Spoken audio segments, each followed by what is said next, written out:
Assalamualaikum warahmatullahi wabarakatuh.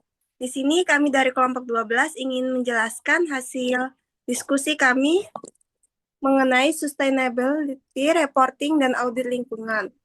Kami dari kelompok 12 yang beranggotakan saya sendiri Salsabila Naima dengan NPM 231510089 dan Saya, rekan saya. saya dengan Intan Afriliani dengan NPM 235110209. Untuk pemaparan materi pertama akan saya jelaskan sendiri. Adapun tujuan pembelajaran dari materi ini yakni untuk memahami terlebih dahulu apa itu sustainability reporting dan audit lingkungan. Lalu di sini kita akan melihat bagaimana dua hal ini saling berkaitan dan pentingnya keberadaan audit lingkungan di perusahaan.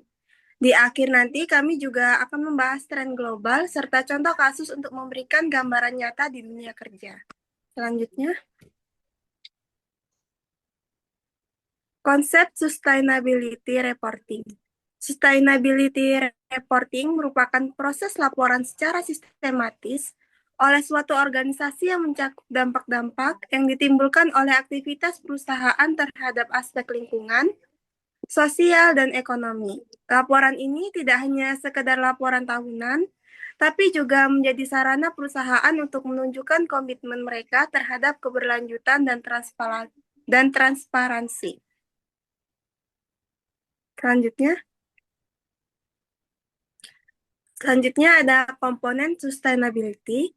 Beberapa komponen utama yang biasanya masuk dalam sustainability reporting adalah data mengenai emisi gas rumah kaca, pengelolaan limbah dan sumber daya alam, hak-hak karyawan serta keselamatan kerja, hingga kontribusi sosial yang diberikan suatu perusahaan.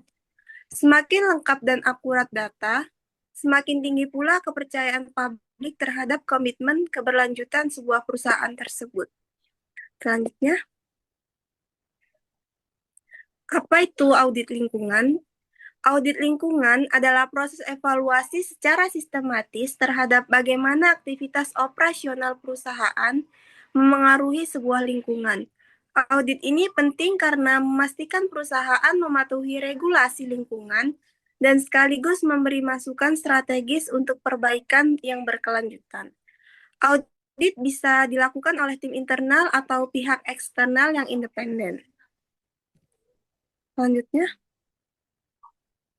adapun tujuan audit lingkungan yakni tujuan utama dari audit lingkungan menilai apakah perusahaan sudah menggunakan sumber daya alam secara efisien, apakah emisi atau limbah yang dihasilkan masih dalam batas yang wajar, dan apakah sudah ada sistem pengelolaan risiko lingkungan. Dengan audit ini, perusahaan bisa mengetahui titik-titik lemah dalam operasinya dan segera melakukan koreksi. Selanjutnya, hubungan audit lingkungan dan sustainability reporting. Audit lingkungan dan sustainability reporting memiliki hubungan yang sangat erat. Audit lingkungan memastikan data yang disampaikan dalam laporan berkelanjutan ini benar dan valid. Artinya, laporan yang disampaikan ke publik, investor maupun regulator memiliki dasar bukti dan bukan sekedar klaim sepihak. Selanjutnya ada manfaat strategis audit lingkungan. Dari sisi strategis bisnis, audit lingkungan memberi banyak manfaat. Selain meningkatkan efisiensi biaya dan operasional, perusahaan yang melakukan audit secara rutin juga akan mendapatkan keunggulan kompetitif karena citranya akan meningkat di mata investor dan pelanggan. Apalagi sekarang banyak pemegang saham yang mempertimbangkan aspek ESG atau environmental, social, and governance dalam pengambilan keputusan investasi. Untuk slide selanjutnya akan dijelaskan oleh rekan saya. Selanjutnya, saya akan membacakan tentang statistik dan tren global.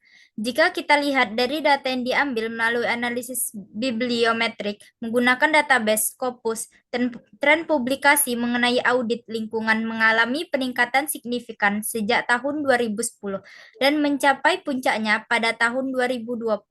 Negara-negara Eropa mendominasi kontribusi ilmiah, terutama Inggris, Italia, dan Spanyol. Hal ini menunjukkan bahwa kesadaran dan praktik audit lingkungan di negara maju sudah lebih matang, sementara negara berkembang baru mulai menyusul.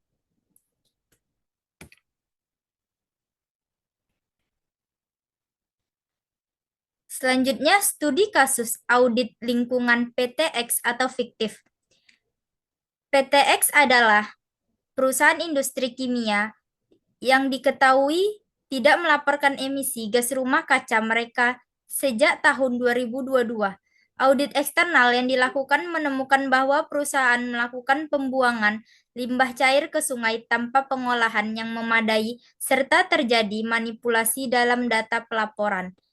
Dari hasil audit tersebut, perusahaan kemudian diwajibkan melakukan pembenahan besar, seperti instalasi sistem pengolahan limbah dan pelaporan emisi yang mengacu pada standar Global Reporting Initiative atau GRI. Selanjutnya, hubungan audit lingkungan dengan GYC. Audit lingkungan bukan hanya untuk menunjukkan kepatuhan terhadap hukum, tetapi juga bagian dari penerapan prinsip good corporate governance. Dalam hal ini, prinsip transparansi dan akuntabilitas menjadi sangat penting.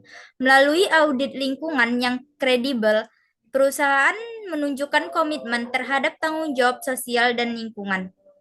Hal ini dapat meningkatkan kepercayaan investor, publik, dan pemangku kepentingan lainnya.